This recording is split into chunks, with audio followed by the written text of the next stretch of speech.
Doutora Silvia Brandalize, é uma honra sem tamanho, uma honra imensa.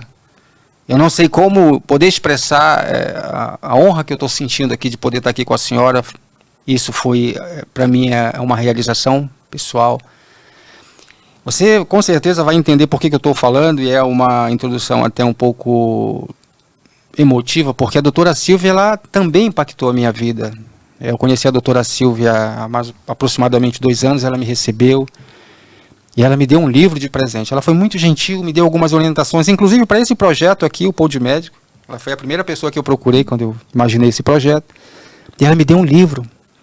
E ali esse livro fala uma boa parte da vida dela, de acontecimentos importantes da vida da doutora Silvia, e impactou demais a minha vida, porque eu não tinha visto uma pessoa, não só falo com relação a médico, mas um ser humano, que realmente conseguiu enxergar a dor do outro, e essa dor do outro foi um chamado que ela não conseguiu deixar de escutar. E isso mudou a vida da doutora Silvia e transformou.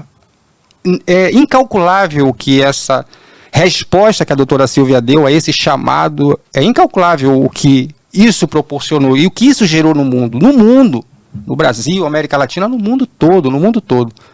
Então agora você com certeza entende por que eu estou realmente extremamente honrado e emocionado de estar aqui com a doutora Silvia Brandalize. Doutora Silvia, muito obrigado por ter aceito o nosso convite, doutora. Muito obrigado. Eu que agradeço, né? Então, doutora, assim, a senhora, as pessoas digitam na internet, doutora Silvia. Eu acabei não apresentando a Helena aqui, desculpa, Helena. Emoção. Por favor, pessoal, dê um desconto pra gente, porque isso aqui estou muito emocionado, a gente está aqui, é uma honra pra gente estar com a doutora Silvia. Sim. Aqui é a Helena. Né, Helena? Se apresenta pra gente, por favor. Eu sou a Helena, sou do atual 3º ano da Medicina Unicamp, e para mim também é uma honra muito grande estar aqui na presença da doutora Silvia Brandalize. Tenho uma história pessoal com alguém que já teve leucemia linfóide aguda, e desde então pesquiso muito sobre o assunto, me interesso muito. É uma das áreas em que me interessa aí para seguir futuramente, e acompanho a senhora já faz muito tempo. Inclusive, estive presente quando você esteve na apresentação do Comal de 2022, da abertura. Então, é uma honra muito grande estar diante de uma médica que revolucionou, né, assim, a oncologia infantil no Brasil. Mas vocês sabem que, primeiro, eu queria esclarecer que eu não sou autora do livro. Sim, totalmente. Né? É um livro biográfico. Uma escritora que tem mania de escrever sobre mulheres. Eu acho que eu fui a 3ª ou 4ª mulher que ela escreveu. Não gosto do autoaplauso. Não faz o meu gênero. Mas é um livro que, na realidade, ele retrata, e ela pegou essa percepção, o que na vida tem circunstâncias que você pode chamar de anjinhos, você pode chamar de forças propulsoras, que para mim sempre a grande motivação é o doente e a enorme motivação é a criança. O que muitas vezes me surpreende. Eu, turrona como sou, filha de português, assim, mulher brava, então. E quando eu digo não é não, etc., como eu pude ser nocauteada por uma criança de 5 anos de idade. E vendo a história, na hora que você vê a história, também chegar à conclusão como as crianças foram meus grandes professores de medicina. A medicina focada no outro, a medicina, além do afeto, do rigor, você assumir o outro como se fosse seu próprio eu. Então, eu sou grata a Deus por essa oportunidade de ter tido as crianças que até hoje não me dão sossego. Até hoje. A hora que vou para uma reunião e aparece lá na imagem a criança, 1 ano de idade, 6 meses de idade, já com câncer, me dá uma dor na alma que não tem tamanho. E sempre, essa dor, a hora que vê um caso desses, vem a pergunta, o que a gente pode fazer para isso não acontecer? E é uma coisa interessante, porque lá um grupo da Organização Mundial de Saúde convidou aqui o Boldrini para entrar num grupo, um consórcio internacional, são 12 ou 14 países, todos do primeiro mundo, exceto o Brasil. Fantástico. E pessoas que se dividem a estudar quais são os fatores ambientais que explicam por que o câncer da criança está aumentando. Está aumentando, doutora? A cada década. E não é que o médico ficou mais inteligente. Eu acho que ficou menos inteligente porque tem tanto papel para ele de exames subsidiários. Antes tinha que usar mais o raciocínio. Mas a exposição a série de radiações não naturais, a produtos tóxicos. E aí você vai analisando que, na realidade, é nossa responsabilidade como seres humanos evitarmos a poluição ambiental.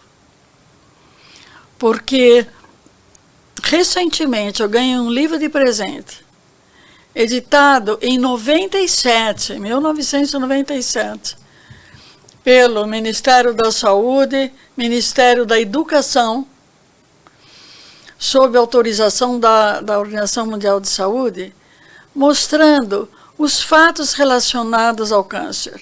O foco deles foi câncer em geral, adultos e crianças. Mas numa forma muito clara, muito com diagramação. O Ziraldo foi quem fez os desenhos. As ilustrações. As ilustrações. Está maravilhoso. Eu falei assim, eu quero pedir autorização para eles, se eu posso distribuir isso. Porque mesmo sendo crianças, a hora que chega em 12, 14 anos de idade e quer começar a fumar, o cara aprender a não fumar.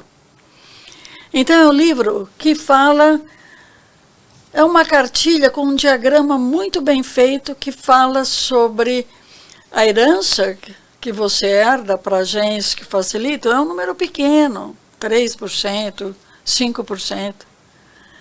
Quem define são os poluentes ambientais.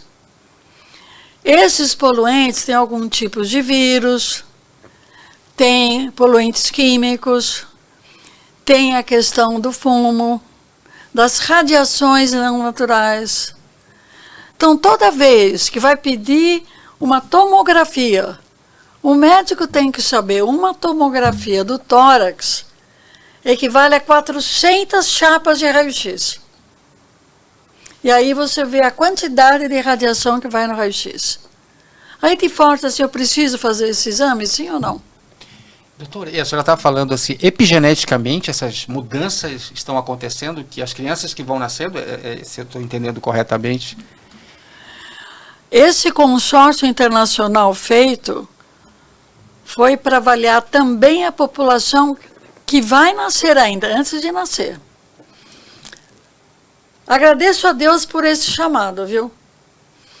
Porque se estuda com um questionário validado internacionalmente, perguntas relacionadas ao trabalho do pai, o trabalho da mãe, antes da gestação, durante a gestação, a que eles estão expostos, e analisar essas exposições ao aparecimento de câncer na criança.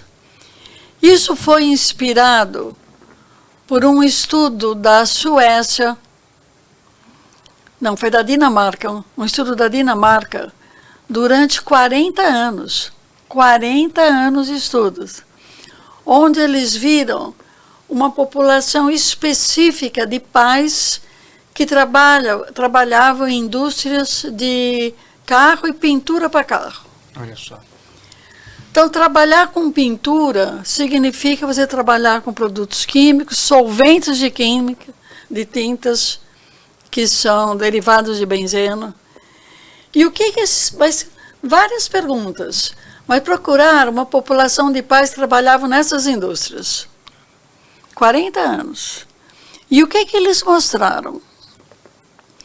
Que tanto o trabalho da mãe como o trabalho do pai nessas indústrias altamente relacionados com o câncer da criança, principalmente tumor cerebral e leucemia mieloide aguda, que é um tipo grave de leucemia. Impressionante, doutor. E, normalmente, se faz um caso doente para 2 ou 4 controles que não trabalham nessa área. Eles fizeram 1 para 20, o que mostra um trabalho epidemiológico de primeiríssima qualidade. E eles mostram, nesse período de 40 anos, eles tiveram 9.000, 8.000 ou 9.000 casos de câncer nos filhos desses cônjuges, né? O marido e a mulher que trabalhava nessas áreas. Que é um fato que chamou muito atenção, porque logo depois a Itália fez um estudo de 10 anos, comparando cidades bem desenvolvidas, desenvolvidas significa bem poluídas, casais que moravam nessas cidades comparando com quem morava em área menos desenvolvida.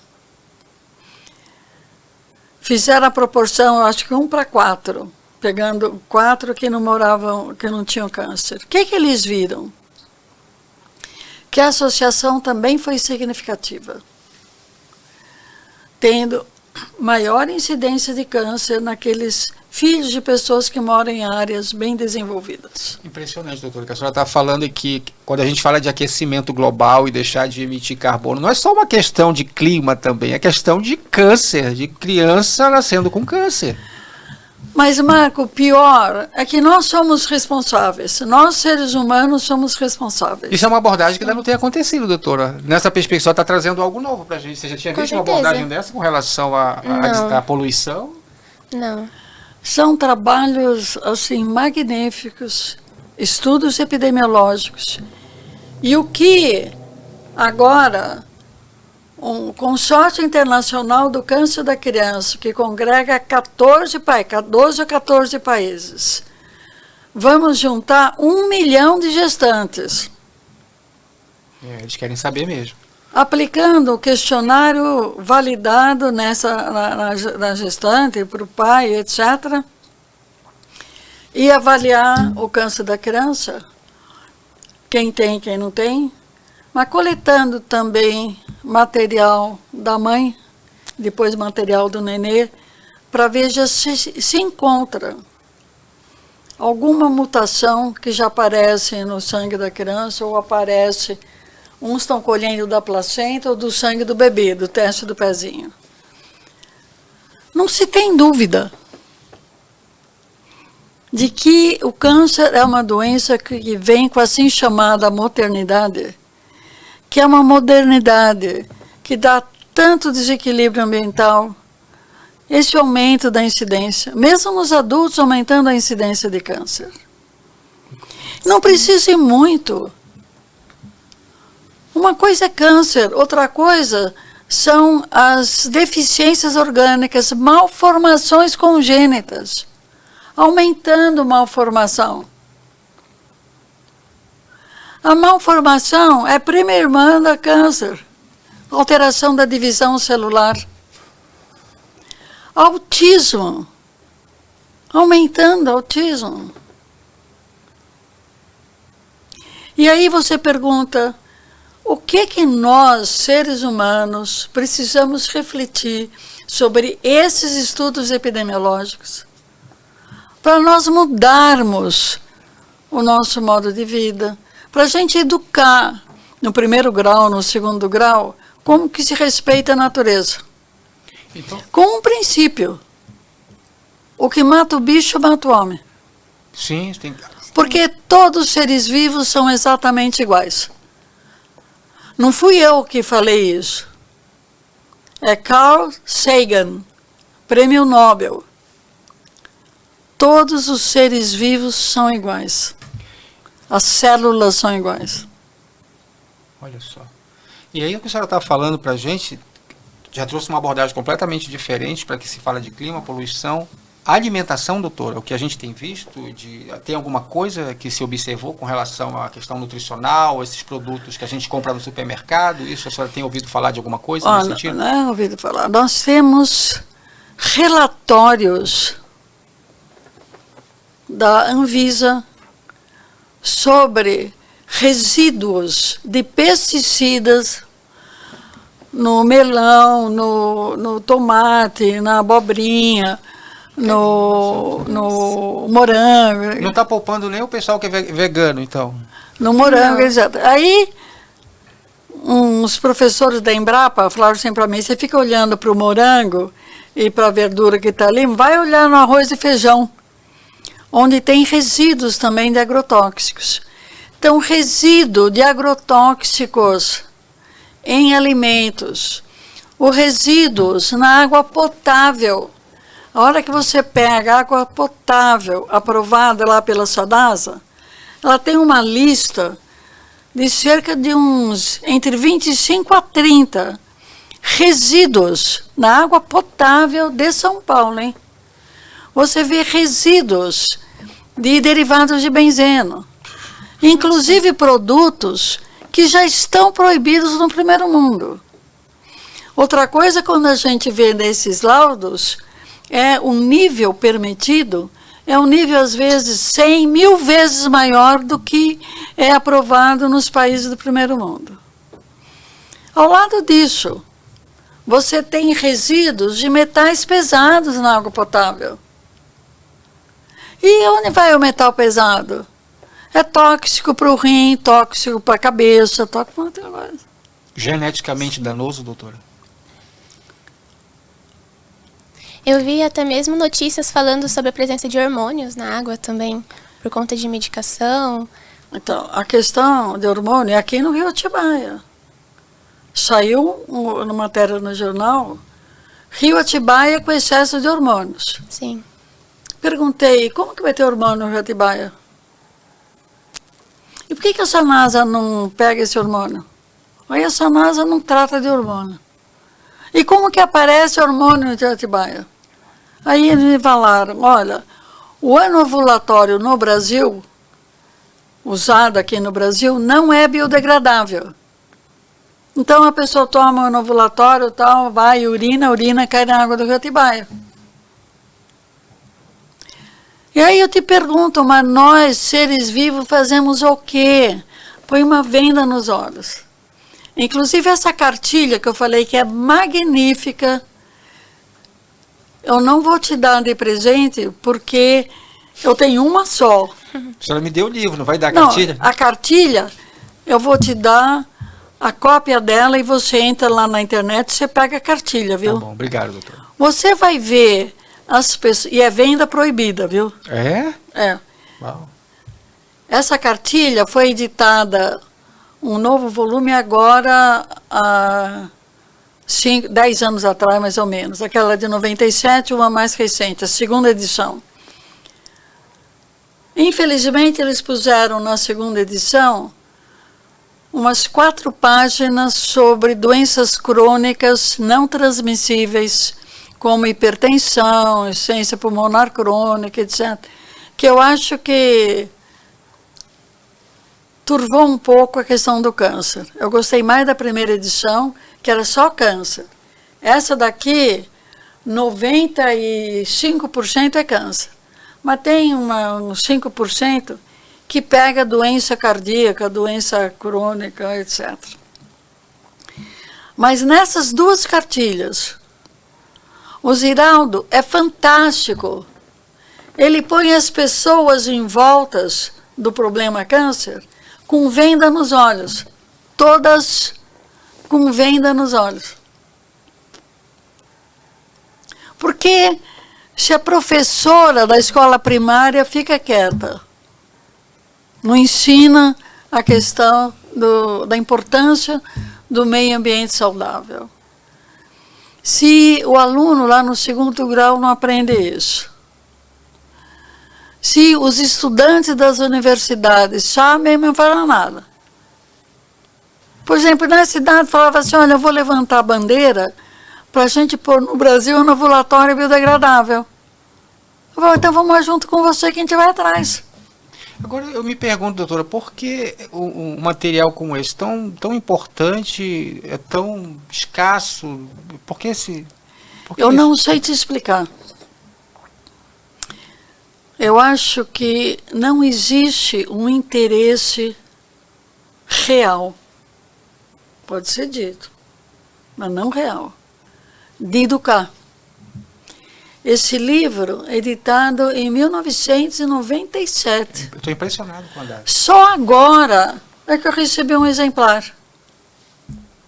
Dá para acreditar nisso? Maravilhoso. E nós estamos agora na época de férias, deve ser quase 30 alunos, 35 alunos, que fazem estágio no Boldrini no período de férias. E falei para eles, meninada, eu quero vocês levantando a bandeira. Vamos pegar isso, pedir se dá para... Porque eles não vendem, se dá para divulgar.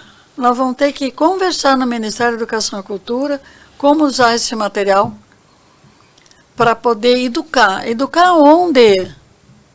Escola primária. A hora que você tem escolas que fazem, no ambiente escolar, 3 a 4 dedetizações por ano, você vê a exposição desses produtos para quem está estudando lá. Conseguiu perceber?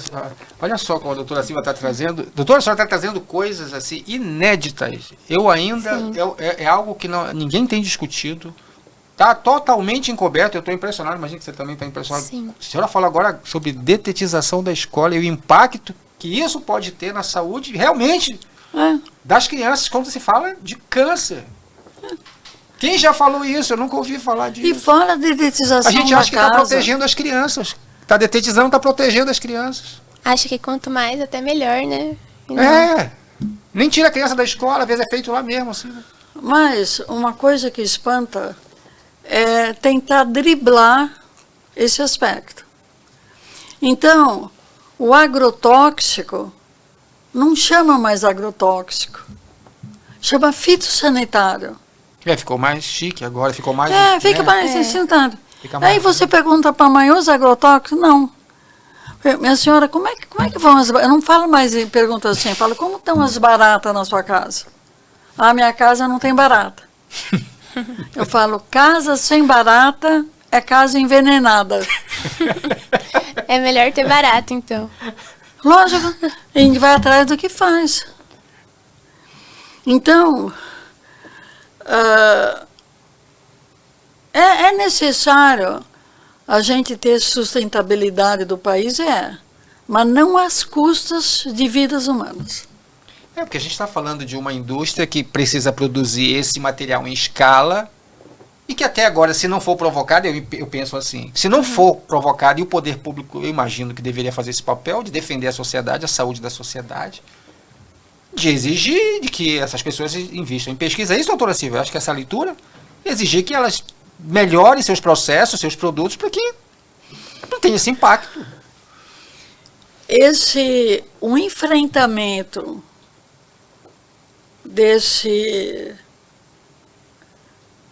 eu nem falo desse monstro, é um monstro. Eu ia fazer um videozinho que o bandido chamava benzeno. Porque na realidade o benzeno tem o seu papel, mas também um malefício que não tem tamanho. Então você ver o benefício e o malefício e tirar uma lição melhorzinha disso, precisa que os interlocutores tenham um único objetivo, o bem-estar geral. Sim. não se pode trabalhar com dinheiro. Quanto mais dinheiro, menos dinheiro. Falar aqui com o pessoal. Você entendeu aqui o que a doutora Silvia está falando? Porque a doutora Silvia está lidando com o problema. Por isso que a senhora é a pessoa que vai estar sempre muito mais sensível a isso. Porque a senhora está chegando lá para a senhora o problema, as consequências disso, doutora, é isso? Não, mas não é chegando lá o problema. É porque a gente não tem o hábito de ler estudos epidemiológicos, né? E a gente não reclama quando vem num produto para uso desodorante, o Protecto que protege as crianças, fala, não protege não usa essas coisas em casa. O que acontece? A hora que você vai ler aquele produto, a letra é tão pequenininha, criminosamente pequenininha, que só com uma lupa, mas ninguém reclama. E por quê? Eu nunca entendi aquelas letrinhas, é criminoso aquilo, né? Mas ninguém reclama, você não reclama, ela dorme tranquila, não reclama. E a hora que você lê, porque eu educo a mãe, pega ali lá, põe uma lupa e vê, a hora que você lê benzeno, tolueno, lê assim, teratogênico. Eu falo teratogênico, é malformação. Olha só. Só que ela não entende o que é teratogênico. A hora está escrito assim, carcinogênico, ela não sabe o que é carcinogênico, que leva ao câncer.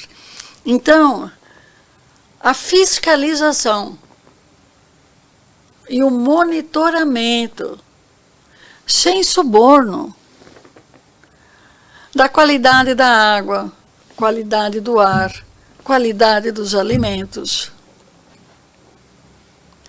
E alimentos infantis, que vem muito cheio de coisa que põe, tem que analisar o produto, o que pode e o que não pode. Então, e por que essa busca? Porque eu não tolero mais ver gente com diagnóstico de câncer. Crianças. É muito interessante a senhora trazer essa abordagem da epigenética, como o ambiente pode influenciar na aparição do câncer, porque não é algo que é falado muito, até dentro da universidade mesmo. E seria algo muito importante se a gente tivesse esse estudo voltado para isso. Eu te dou, como é que entra no site daquele... Da cartilha. Da cartilha. Sim, até para estudo nosso. Então, não é estudo. Eu acho que as ligas estudantis do Brasil inteiro devia pegar como tarefa levar essa cartilha lá na escola primária e história secundária. E está num desenho tão fácil que o desenho fala de per si. Assim, aparecem os vilões, com o nome bem claro. É impressionante. Aí aparece benzeno, carbono, uma tarefa das ligas. Me chamam de ativista, eu não sou ativista, mas eu acho que precisa uma bandeira nacional. Com certeza. E com essa bandeira, eu vejo pelos alunos das universidades, relacionadas ou não com a área da saúde, para olhar essas cartilhas e entenderem o que está escrito lá. E essas pessoas irem educar lá a criança pré-escolar, na escola, ensinar sobre o que isso está acontecendo. Ensinar a ler os rótulos que tem desses produtos, que a letra é tão pequena que não dá para ler nada. E aí você vê um bandido lá dentro que você não detecta. E eu imagino, doutora, que essa realidade, se a gente pode imaginar que isso vai mudar, eu vejo uma sociedade que vai ganhando consciência, talvez alguns políticos que vão se elegendo, talvez pressionados, ou já influenciados, talvez até jovens que venham a se tornar, vão ter essas causas muito mais claras e importantes. Eu acho que quem muda isso no final da história é um Senado, é um Congresso emitindo lei. É a sociedade que vai dizer para o empresário, doutora, para ele não produzir, não comprando, é isso? Deixa eu te dizer. Eu tenho uma série de dúvidas sobre o real papel fiscalizador.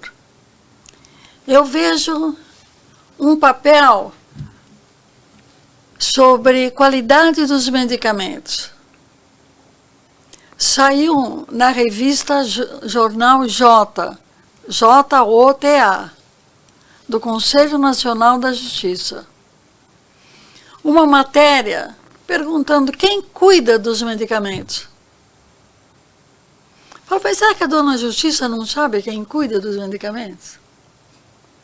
E a hora que você lê, você vê que a mocinha lá tem razão. Um fala assim, não é comigo, o outro fala, não é comigo, eu vou ver depois que distribuo. O que que acontece? Em 2017, antes de 17, na década de 80, começo de 80, lá trabalhando, lá na Unicamp, com 5 crianças com leucemia. O Boldrin estava começando. 5 crianças com leucemia. Eu pude ver no microscópio que dessas 5 crianças, a chance de matar o inimigo, que é a célula maligna, você tem que matar na primeira luta. Não dá chance para ela. Nessa primeira luta, a gente tinha um sucesso de 97% de matar os bandidos no começo, nas primeiras 4 semanas. Caiu para 64%. Porque eu via os bandidos no microscópio ainda lá, dando tchauzinho para mim. Aí eu falei, o que está acontecendo com esses medicamentos que eram pagos pela Central de Medicamentos do governo militar? A CEME, Central de Medicamentos. Foi alguma coisa errada. Aí perguntei para mim mesmo, para quem que eu vou pedir para checar isso daqui? Não tive dúvida. Escrevi uma cartinha para o Ministério da Saúde. Mulherzinha, professora da Unicamp. Uma cartinha para o Ministério da Saúde. Olha, alguma coisa está acontecendo. Porque esses medicamentos que aniquilavam em 97% caiu para 64%. Na época, eles eram mais educados. Respeitavam mais. Eles falaram assim, nós vamos mandar lá para o Rio Grande do Sul para ver o que está acontecendo. E mandou para o Rio Grande do Sul e me mandou uma cartinha um mês depois. Dizendo assim, esse remédio está bom, esse remédio está bom, esse daqui está bom e esse está bom. Como que analisaram? Propriedade física, que é cheiro, pH, consistência, cor, etc. Tudo bem. A senhora não se preocupe. Só que nesse mês eu estava na 9ª criança. E o 64 caiu para 0. Olha só, que coisa. Não tive nenhuma dúvida.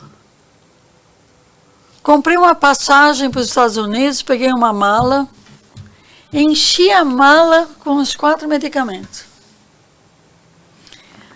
Fui para Washington, NIH, peguei metade da mala. Olha, está acontecendo isso, eu sou médica no Brasil, podia analisar isso daqui? Fiz a relação, assinei, não paguei $1 e deixei metade da mala. Aí depois peguei a outra metade da mala e levei para a Universidade do Tennessee, em Memphis. Cheguei lá, falei a mesma coisa, escrevi um laudo de novo, então não paguei nada. Um mês depois vem o resultado do Tennessee. O corticoide está bom, a asparaginase está boa, daunoblastina está boa, quem não está bom é um Covin, que é um remédio da Lilly, laboratório americano. E lá disseram assim, esse da Lilly tem 1% do princípio ativo. Uau. Nossa. Mas a senhora não faça nada e aguarde o laudo definitivo. Como eu sou ariana, um pouco assim agitadona, Dava para imaginar então que a senhora era ariana. agitadona, falei, eu não vou usar mais esse remédio, não. Eu não vou usar mais nada da cena. Aí fui pedir dinheiro na rua, para com dinheiro comprar o Oncovin, que era o produto que a Lilly comercializava no Brasil. Não o que ela vendia para o governo federal. Comprando o que a Lilly punha no mercado brasileiro, tudo voltou ao normal. Voltou ao 97 de novo. Olha só. Eu falei, é remédio da Lilly. Olha só. Aí fui coletando provas de que o que eu via no microscópio era o bandido mesmo, que eu guardo todas as lâminas, o que eu falei era verdade, etc. Uma auditoria externa. E aí chega o resultado de Washington. Corticoide está bom, asparaginase, downoblastina. Quem não está bom é um Oncovin da Lilly. E lá o frasco da Washington tinha 20% do princípio ativo. Falei, ele mesmo. Com isso daí, eu procurei o reitor da universidade. Não fui no diretor da faculdade, fui no reitor da universidade. Magnífico reitor, está acontecendo isso aqui. As crianças, nós já resolvemos, pedindo dinheiro aí na sociedade para comprar o remédio que está no mercado brasileiro. Mas eu fico preocupada com o que acontece no HC da Unicamp, o que está acontecendo no CAISM, porque o resultado definitivo do St. Jude, lá na Universidade do Tennessee, veio assim, realmente é um Oncovin. Ou o remédio não foi colocado no frasco, escrito isso, eu tenho tudo em prova. Ou o remédio não foi colocado no frasco, ou se deteriorou com o tempo. Para mim, é pouco provável não pôr no frasco. Mas um remédio que venceu no Paquistão, venceu lá na África, muda o rótulo e manda para o Brasil. Se não tem controle, manda para o Brasil. Para mim, foi rótulo de remédio vencido.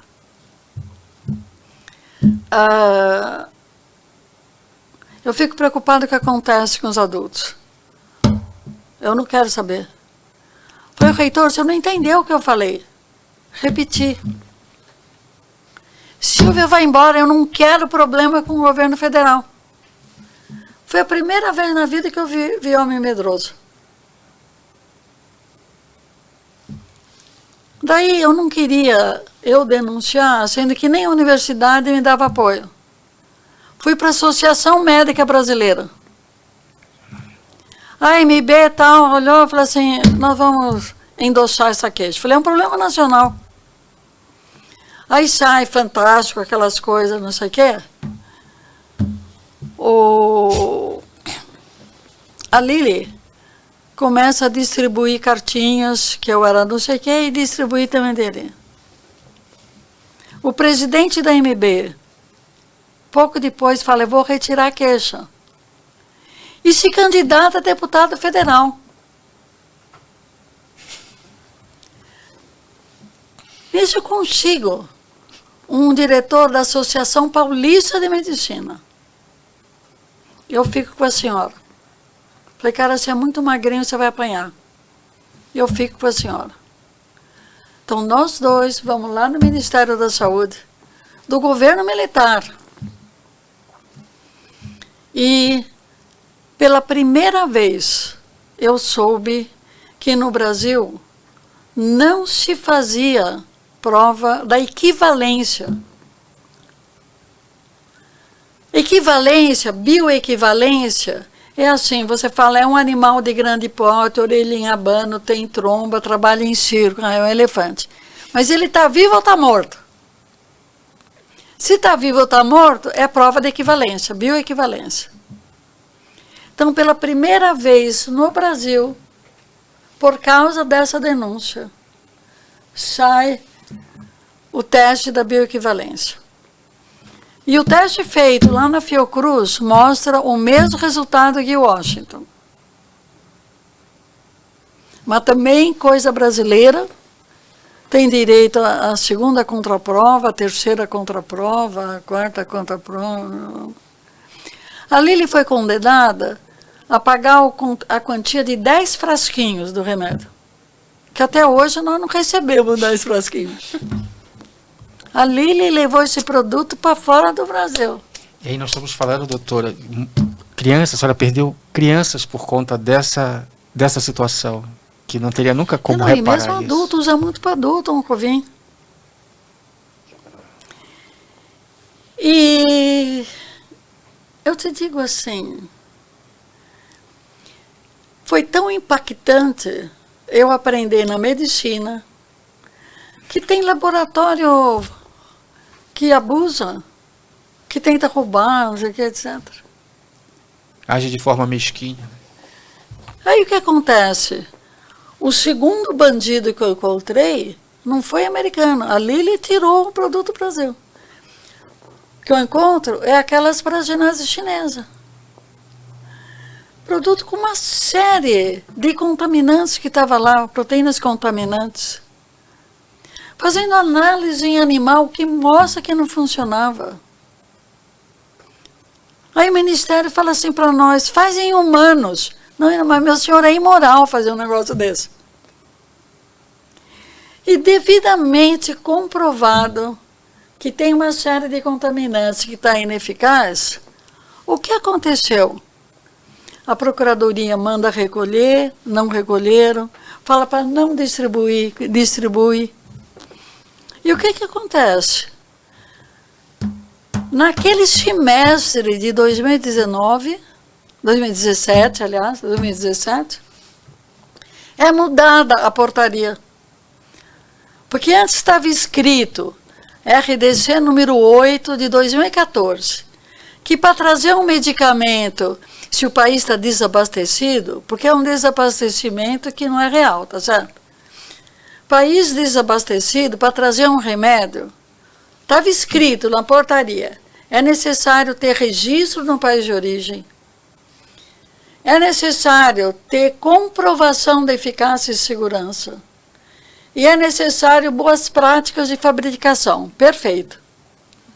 Com a denúncia da asparaginase, naquele semestre, o ministro da Saúde muda essa RDC. E o que ele muda?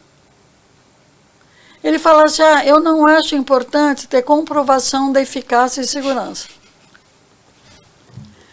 E a Câmara aprova, a dona Câmara aprova, o seu Senado não sei o que, a dona Justiça Rural.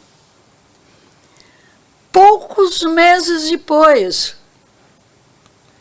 fala assim, vamos tirar também necessidade de registro no país de origem. Do segundo semestre de 2017 até agora, 2024, é só essa coisa aqui. Que tem boas práticas. Não cospe no frasco, lava a mão antes de fabricar. Assim, eu tenho vontade de chorar quando eu vejo isso. Aí recebemos um remédio da Índia, que não tinha registro, não tinha comprovação de eficácia. Aí eu falei, para quem que eu vou reclamar? Falei, quem sabe, eu vou mandar para a promotoria pública, quem sabe lá eles têm preocupação com o coletivo. E pois, esse remedinho, que acabou de ser comprado da Índia, não tem registro na Índia. Como é que eu sei que o laboratório existe? Que não tem comprovação, não tem um trabalho que mostre. E eu dou para a promotoria pública porque é imoral distribuir um remédio desse. Doutora Silvia, a senhora está ajudando a gente a perceber que... Só para sintetizar essa coisa da promotoria, foi arquivado o processo. 4 anos depois foi arquivado. Então ainda está só nisso. É muito triste ver que a vida de pessoas está girando em torno de dinheiro, interesse político. Não é questão de tristeza, né? A gente lastima que abrir as porteiras do Brasil em troca de dinheiro, em troca de favor, não pode. Não pode quando a promotoria fala assim, mas o Ministério, a promotoria escreve, a Anvisa falou não é ela que controla, falou não. E o Ministério falou que ele vai controlar depois de distribuir. Falei, minha senhora procuradora, remédio contra câncer, que a gente sabe que não funcionou, é com a morte do indivíduo. Mas no atestado de óbito vai que ele morreu daquele câncer. Mas não fala que é porque o remédio não funcionou. Uhum. É imoral um negócio desse. Então, até hoje, não voltou nem a obrigatoriedade do registro no país de origem. E saiu uma portaria, que para mim é tudo para finalidade política, etc., que, para fortalecer, escrito isso, para fortalecer a indústria brasileira, não precisa informar de onde importou o produto. E não é necessário mais fazer bioequivalência, até hoje.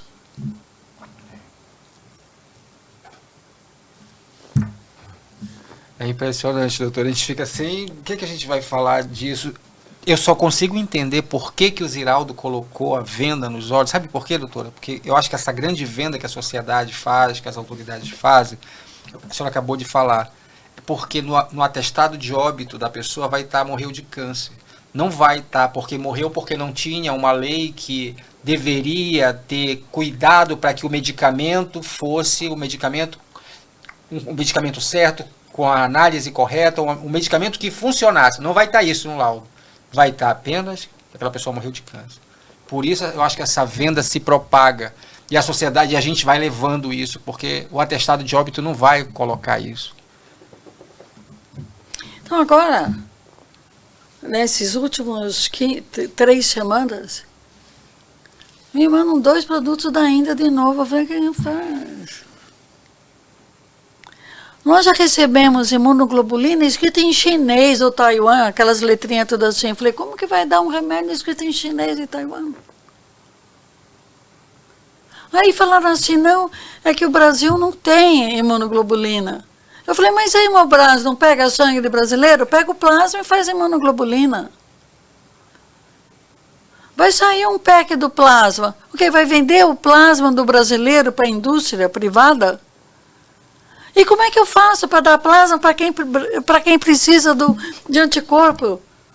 E o ideal é ser de brasileiro mesmo, porque tem doenças que são doenças próprias nossas. Não adianta pegar sangue de chinês ou de Taiwan. O que acontece? Na bula desse produto, imunoglobulina, está escrito na bula, no primeiro parágrafo, embora a gente faça com boas práticas, lavar a mão. Lavam as mãos. Não podemos descartar a possibilidade de contaminação por micro-organismos conhecidos. Quem é conhecido é o HIV, o vírus da hepatite, ou até mesmo desconhecidos. Foi como que vai pôr na veia um negócio que vem com essa bula? Agora estamos com 2 produtos da Índia. Não tem nada. Você não tem que se basear. Aí eu consegui um indiano que está morando nos Estados Unidos. E falei assim, lá da Índia, qual que você usava quando você estava na Índia? Fala que laboratório que eu vou. Você não tem base técnica para decidir. É revoltante, né? A gente dá vontade de rir disso, porque isso é tão absurdo, doutora Silvia. E a senhora, justamente, é a senhora que precisava falar isso. Porque se qualquer outra pessoa falasse isso, eu imaginar que seria um delírio. Eu tenho todas as provas, tudo escrito. Graças a Deus, a senhora que trouxe isso está trazendo isso para o Brasil agora. Nesse momento, eu imagino. Está trazendo isso mais uma vez, enfim. Mas que bom que foi a senhora, porque tenho certeza que essa pessoa que está olhando ali vai ser a doutora Silvia Brandalize. É a médica que, graças a Deus, conseguiu tirar uma realidade onde você conseguia curar apenas 5% de crianças com câncer. E hoje, graças a Deus, essa força que ele dá para a senhora, nós conseguimos chegar a mais de 80%. É isso, doutora Silvia? Tá 80%. 80%. Mas o mundo já está em alguns lugares do mundo 90%, então estou atrás dos 90%. Olha só, graças a Deus que a senhora está atrás do 90%. E tem uma outra bandeira europeia, internacional, nenhuma criança deve morrer de câncer. Fantástico. Aí eu quero ir para aquela lá. Tá bom. Gabriel, olha só, doutora, a gente tem uma surpresa para a senhora. Gabriel, a gente vai estender um pouquinho mais hoje, porque o negócio está bom aqui. Gabriel, tem uma surpresa para a senhora, doutora. Tem uma surpresa para a senhora. Olha lá. Olá, Nossa, eu sou Lourdes, sou assistente social do Hospital Londrina há 34 anos. E estou aqui muito feliz, até mesmo emocionada, de participar dessa homenagem a essa grande mulher, a doutora Silvia Brandalize. Durante todos esses anos, eu pude ver o hospital crescer muito e pude observar o seu comprometimento com a medicina pública, a sua determinação, o seu empenho, a dedicação à medicina. E hoje nós podemos ver o hospital com essa infraestrutura maravilhosa que ele tem, voltada a todos os necessitados, de uma forma equânime. Tanto são atendidos aqueles pacientes de uma situação, né, de convênio financeiro mesmo mais elevado, quanto aqueles que são bem simples, atendidos aqui pelo Sistema Único de Saúde. Doutora Silvia, durante esses anos todos, foi a primeira sempre a chegar no hospital e até hoje é a primeira que chega. E aquela de muitos anos foi a última a sair. Isso nos serve de exemplo a todos os profissionais do hospital, né? E é uma honra poder conviver com uma pessoa como ela, né? Pelo ideal que tem, pela idealização e pelo empreendimento. Ela é uma empreendedora da área da saúde e muito séria, e pela seriedade que ela tem e demonstra que ela é que o hospital hoje tem essa dimensão e os serviços todos voltados aos pacientes oncológicos. Parabéns, querida doutora. Sou muito feliz de estar aqui com você trabalhando. Tudo de bom. obrigada. Oi, Silvia. Ah, que bonitinho. Eu queria te agradecer por 2 motivos. Tá? O primeiro, por você ter tido a coragem de me tratar. Foi ele. O câncer infantil tinha menos de 5% de chance de cura. E o segundo motivo é por essa sua dedicação, esforço e coragem, né, de continuar trabalhando com isso e ter feito com que hoje o câncer infantil tenha mais de 80% de chance de cura. Tá? Eu agradeço do fundo do coração e no meu nome e de todas as crianças que você salvou. Um beijo grande, viu? André, você é um belinho. Você em minha vida e na vida do André. Agradeço por você ter aceito essa árdua missão e ter cumprido com tanta dedicação e competência. Espero que tudo o bem que você fez a milhares de pessoas seja retribuído, seja revertido para você e para toda a sua família. Espero que Deus continue te iluminando, te abençoando mais e mais. Você é muito iluminada e eu te amo. Beijo. Meu nome é Maria Monteiro, mas todos me chamam de Nena. Quero parabenizar a doutora Silvia pelo trabalho magnífico que ela presta às crianças do Londrina. Parabéns e muita saúde para ela. Que lindo. Doutora Silvia. Então foi esse menino aí. Eu sei, o André, eu li no livro, É, doutor. O André, é. quando eu vi, disse, olha, o André do livro, do André Macluf. Doutora Silvia, olha, a gente está. Eu tô com. Eu queria 2 horas para a gente conversar, doutora. Eu queria tanto poder. A gente falou muito, eu sei que a senhora aproveitou e a gente trouxe aqui algo tão novo e você vai impactar muito esse que a gente falou aqui. Isso vai impactar muitas pessoas. Eu nem tinha planejado. Eu pensei que você fosse fazer perguntas mais objetivas. Eu também imaginei outra coisa, mas Deus mais quis objetiva. isso, tinha que ser assim. Trouxe Vai. Mas a senhora não tópico perdeu muito viagem, a importante. senhora quer impactar, a senhora quer mudar, a senhora quer transformar.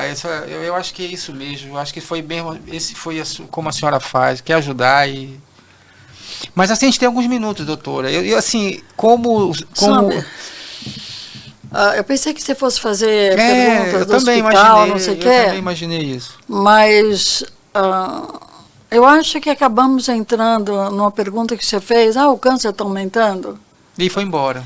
Né? E foi embora. E, na realidade, eu sinto a nossa missão. O Ziraldo foi legal, pondo assim, fecha o olho e tapa o ouvido. Não é comigo.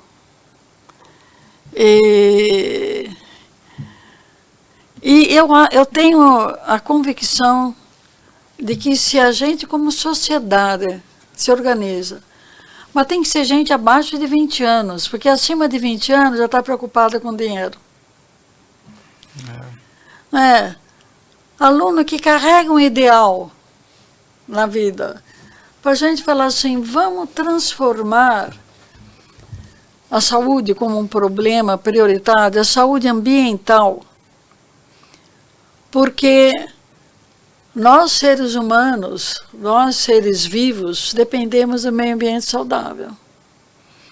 E a hora que você lê, porque ninguém lê portarias, né? Mas você lê como que a pessoa joga com assim uma coisa chamada lei, que na realidade era uma portaria, e retira a necessidade de que o medicamento é eficaz.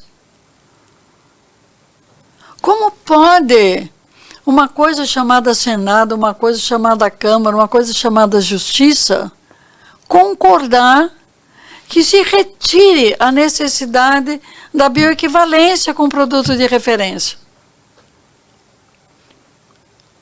Como pode? Tira, não precisa saber qual é o laboratório produtor, ter registro no país de origem.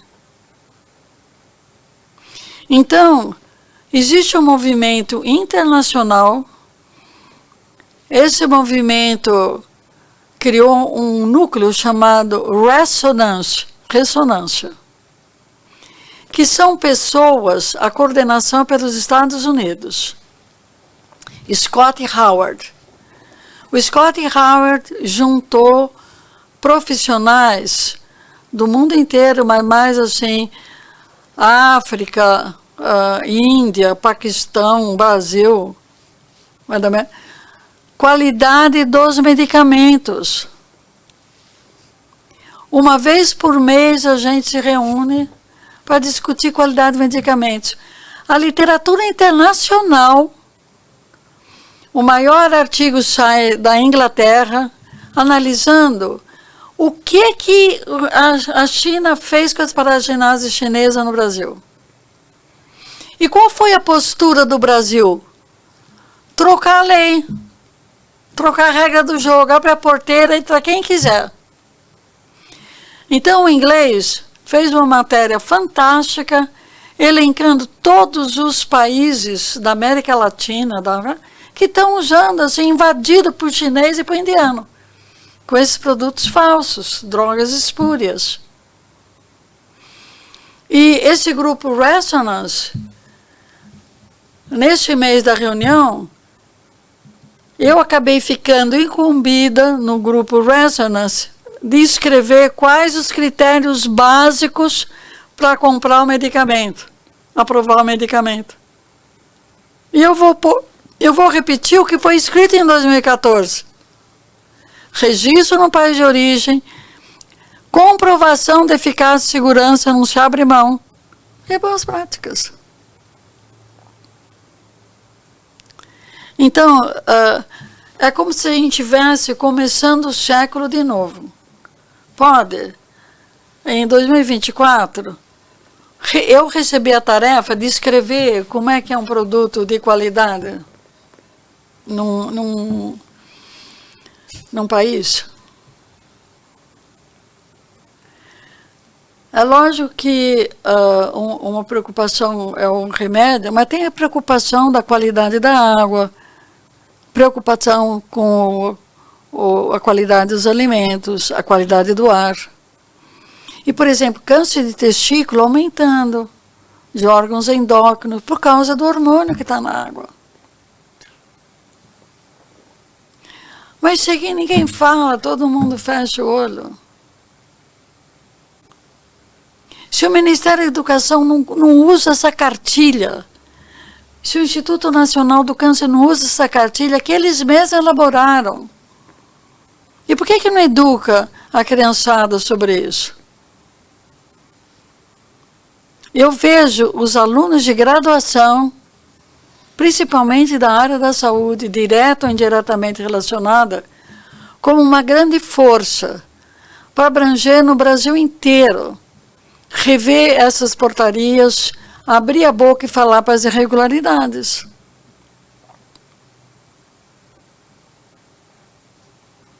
Há 5 anos estamos importando uma série de equipamentos que não tem, de medicamentos que não tem no Brasil.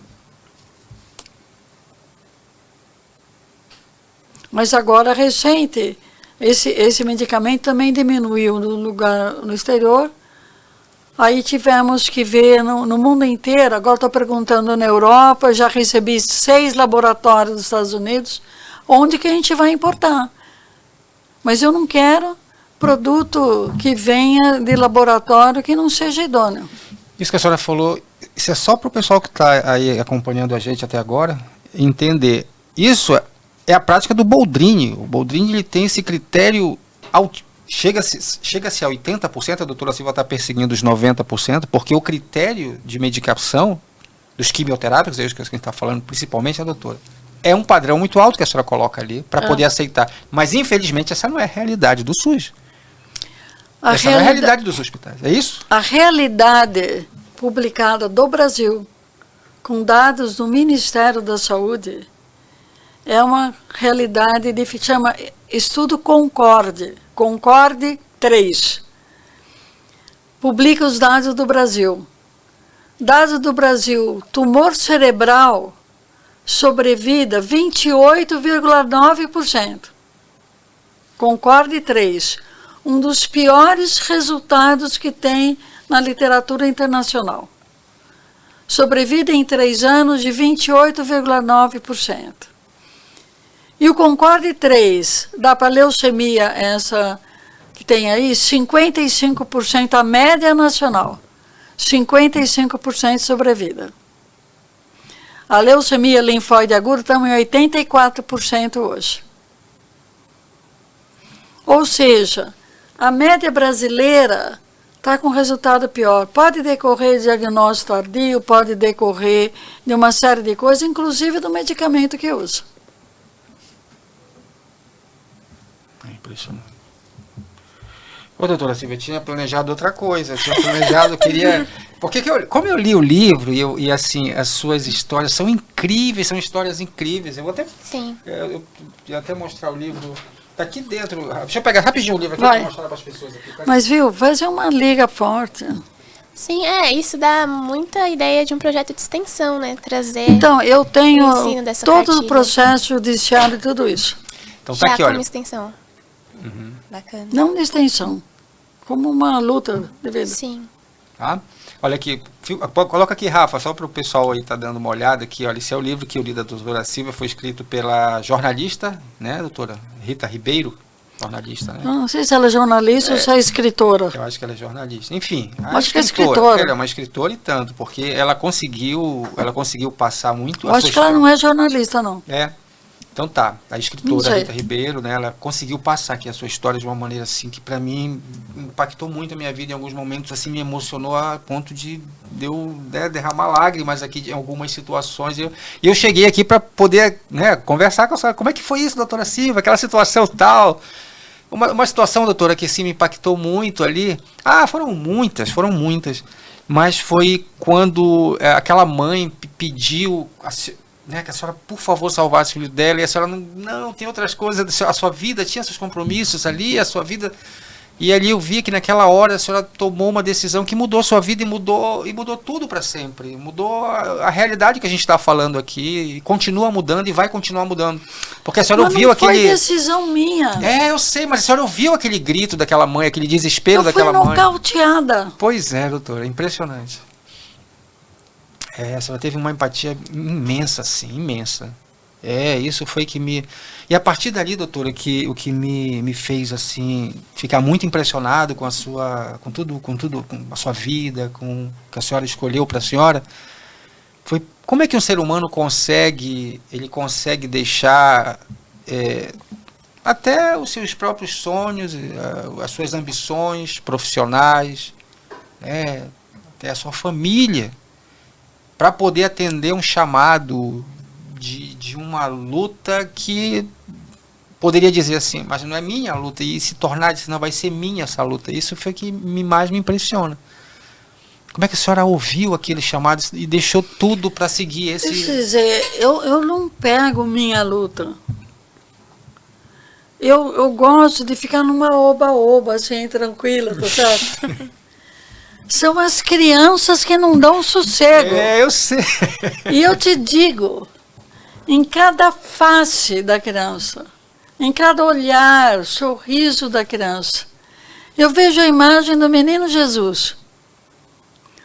Eu ganhei uma vez um quadrinho com Jesus menininho ainda. Aquela carinha bonitinha, aquele olhar brilhando. É ele que define. É ele que define. É a criança que fala. Mesmo que a gente tenha vontade de ficar deitada assim, né? Não dá. A senhora tirou férias durante esses anos, doutora? A senhora nunca tirou férias, doutora? Não. Como é que é isso? Isso é uma outra curiosidade que eu tenho. Como é que a senhora, Olha, se diverte, tem um lazer? Faz uns 30 anos que eu não tiro férias. Sabe por quê? Eu tenho um enorme prazer em ir lá falar, ver o que é, o que não é, não sei o quê. Receber o beijinho, ô tiazinha, não sei o quê. Eu sou agraciada todo dia com um brilho no olhar, com um beijinho que dá, não sei o que então. É impressionante, doutora. Para ver o amor e a dedicação. Não, isso está num outro nível. É exatamente isso que eu pude perceber aqui nas histórias que estão aqui, doutora. A senhora é um ser humano que conseguiu chegar num nível de realização que transcende. Eu vejo que a senhora transcendeu. A senhora conseguiu se realizar no outro. E é isso um pouco desse poema aqui que a senhora escreveu, que é o seu poema. A senhora conseguiu realmente não é viver. Não é poema, não. Não é essa daqui, Silvia Brandalize, está aqui, olha. Mas é mentira. Está aqui não o seu poema, nome aqui, eu ó. sei. Sabe o que acontece? Uns alunos de graduação de faculdades não da área da saúde me elegeram para paraninfa. E aí eu falei, o que eu vou falar para uns alunos que eu nem conheço? E aí eu olhei para a cara deles assim, como é que você me escolhe? Se eu nunca dei aula para vocês, nunca falei com vocês, nem nada.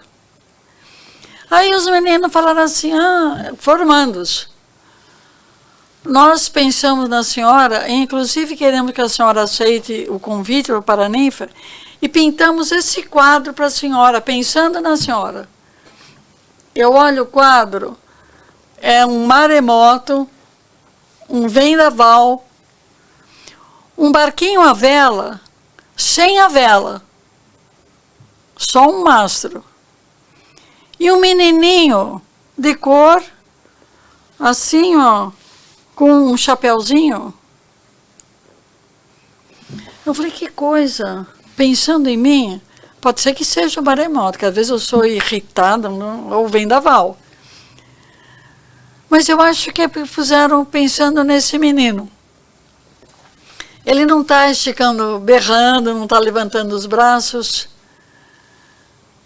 Isso é fazer gestão na área do hospital filantrópico, onde você carrega o Estado nas costas. E aí, eu falei, tá bom, eu gostei. Vai ver que eu sou esse menininho aí. E pus o quadro lá no hospital. Mas daí eu falei, o que eu vou falar para eles na formatura? Porque eu interpretei o quadro como eu sendo menino e que estava tranquilo no maremoto da medicina filantrópica no Brasil. Porque se é Estado, você fala, é o Estado que paga, se é privado, o dinheiro chega. E filantrópico, quem é que custeia? Então eu falei, eu vejo que eu sou um menino. E aí eu escrevi para eles a mensagem da formatura em cima do menino. Porque o menino está tranquilo, apesar do maremoto. Se caminhar na vida, decantando as mágoas, decantando as tristezas. Decanta tudo. E levanta a cabeça e olha para o céu, olha para o sol, olha para todas as coisas que te dão alegria, que te dão prazer. Mas a única maneira é você ver o outro dentro de você, e você no outro, o outro em nós e nós no eles. Isso daí foi o que eu falei para eles no dia da formatura. Vários anos depois, um filho meu fez uma música e resolveu pegar essa letra. E aí enfiou a letra na música. Olha, diz assim, jovem amigo, no vislumbre desse novo caminho, carregue sempre o seu céu, céu sem limites, de brilho irradiante e calor transbordante, de beleza diafana, que a todos encanta. Mágoas e tristezas nas nuvens decanta, céu infinitamente aberto à força criadora, renovado a cada dia a alegria de viver, o viver com compromisso. O outro no eu, o eu no nós, o nós no eles e o ele em nós. Esse jogo eu achei incrível, essa ideia, sabe, como se completa eu me completar no outro, você, e é isso que a senhora conseguiu. Quando eu falei de transcender, eu vejo que a senhora conseguiu se ver no outro, se completar no outro. E isso não é tão simples. Isso não é algo que a gente precisa chegar nesse nível. Eu acho que foi nesse nível que sua história me impactou e me desafiou. E é um desafio para todo mundo. Como é que eu me completo no outro? Quando é que o meu sucesso é o sucesso do outro? Praticar empatia, né? Hoje acho que tem sido cada vez, parece ser mais difícil, mas a história da doutora ensina isso muito bem. Um exemplo muito lindo de ver. Eu digo assim, que a doutora foi mais do que empatia. Empatia eu posso estar sentindo e não fazer nada. Eu posso sentir a sua dor, mas ela não. A doutora foi lá e tornou aquela luta, a sua luta, aquela dor, a sua dor. E outra coisa, doutora, que a gente pôde aprender aqui com a senhora, e acho que você que está aí também percebeu, é que se não for provocado, se você não escrever lá para o Ministério da Saúde, se você não for lá, as coisas não mudam. Mas se você for, também tem uma boa notícia. Tem uma tendência das coisas mudarem, porque a acomodação é tão grande que até a provocação pode dar certo, sim. Parece que é isso que eu vejo nas situações que a senhora lidou. Quando a senhora foi lá, a coisa está tão parada que quando a senhora chega, as pessoas também ficam surpresas, porque chegou uma cobrança, e elas tendem a agir, elas tendem a fazer alguma coisa. Tem um outro lado bom disso, porque elas são pegas tão de surpresa que elas tendem a obedecer, a reagir, a fazer alguma coisa. Mas eu acho que nós temos muito ainda a fazer pelo Brasil. Com certeza, doutora, com certeza. Obrigado, doutora. Chegamos aqui. Eu que agradeço. Tudo de bom para vocês. Muito obrigado por senhora ter aceito o nosso convite. É uma grande honra. Muito obrigado por tudo que a senhora compartilhou com a gente. E isso aqui, tenho certeza que é um conteúdo, deixou todo mundo surpreso. Eu acho que isso aqui vai repercutir muito. E obrigado, doutora. Obrigado, Helena. Obrigada eu. E obrigado a você que ficou com a gente até agora. Se você não é inscrito no canal, eu peço, por favor, se inscreva. Eu acho que depois de tudo que a gente falou, também o sininho de notificação, ativa o sininho de notificação. E se curtiu esse vídeo, que eu acho que você curtiu, deixa lá a sua curtida. Muito obrigado e a gente se vê no próximo episódio. Até lá.